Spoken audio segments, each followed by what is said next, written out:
अनंतकोटी ब्रह्मांड नायक राजाधिराज योगीराज परब्रह्म श्री स्वामी समर्थ महाराज की जय.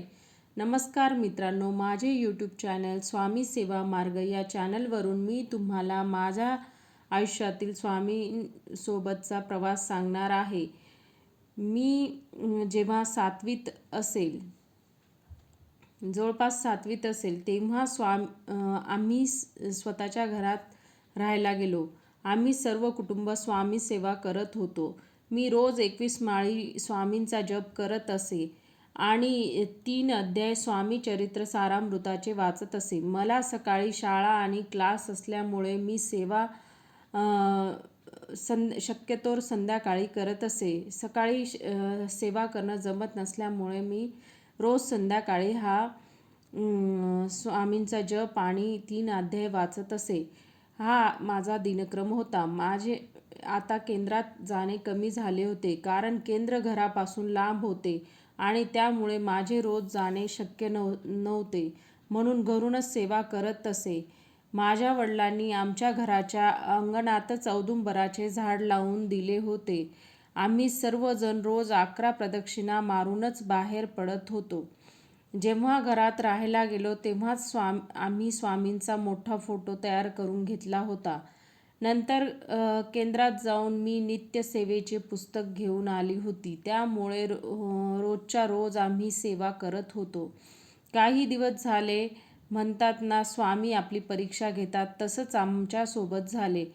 माझी मोठी बहीण 10वी नंतर जिल्ह्याच्या ठिकाणी बाहेर शिक्षणाला गेली होती. तिला त्या सर्व वातावरण नवीन होते. तिला खूप अडचणी येत होत्या. ती आम्हाला फोन करून सांगत होती. आम्ही सर्वजण खूप टेन्शनमध्ये होतो. असेच 2 वर्ष गेले. त्यानंतर तिची 12वीची परीक्षा झाल्यानंतर तिने गुरुचरित्राचे पारायण केले.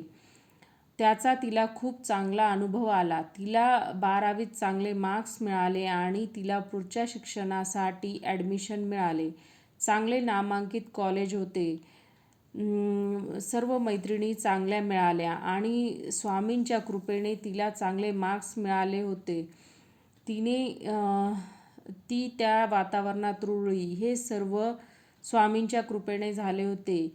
इकडे मी पण दरवर्षी गुरुचरित्राचे पारायण करत होती. सर्व नियम पाळून करायचे. आमच्याकडे गुरुचरित्राचा ग्रंथही नव्हता. आमचे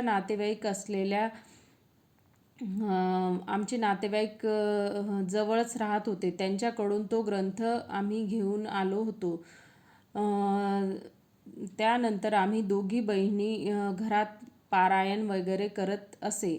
आमच्या घरात त्यामुळे खूप पॉझिटिव्ह एनर्जी वातावरण होते. कुठलेही आजारपण वगैरे असे काहीच नाही.